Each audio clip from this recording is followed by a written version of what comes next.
Good afternoon. My name is Megan Thomas, and today I'm going to show you how to make a Christmas holiday cupcake.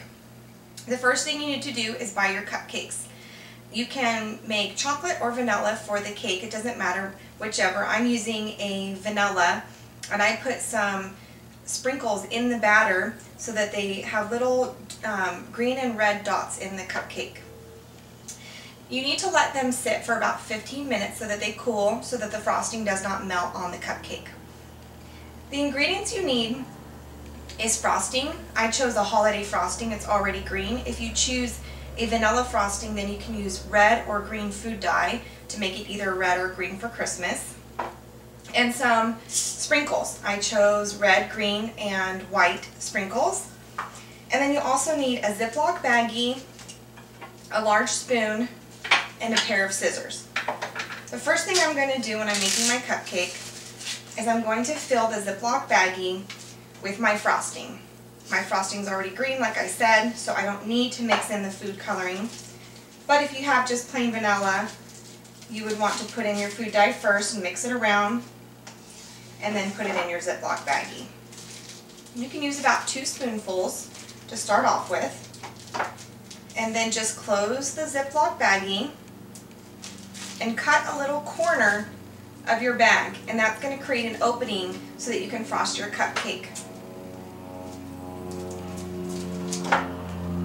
Once you've cut off the corner, you're going to squeeze the frosting down so that it gets down to that opening, and you're going to take your cupcake and you're going to use both hands so that you can be steady when you're making your swirl, and so you want to go nice and slow. So you're going to start out on the outside of the cupcake and you're going to swirl to go in.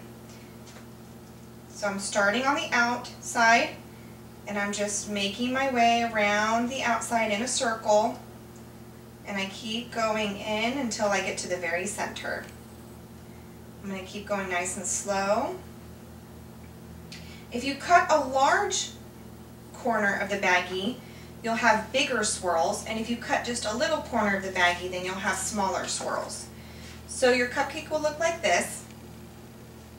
And then you take your sprinkles, and you just sprinkle as many as you would like. Try not to do too many, so it's not too crunchy when you bite into your cupcake, but just something to be festive. And there's your holiday cupcake. Now another thing is I used holiday wrappers, cupcake wrappers. You can also use just plain silver. Those are kind of festive, but these ones have little holly and berries on them. There are other ways you can make a cupcake without having to use the swirl. You can also create little dots on them, and you can do that by using the same bag, and you can just make little dots like so, and you can do the same technique. Go around the edge, nice and slow. Just push down and lift up around the circle. Try not to rush them. So that makes for a little something fun too. Hope you enjoy. Now's the fun part. Peel off the wrapping and take a bite. Those are good. Merry Christmas.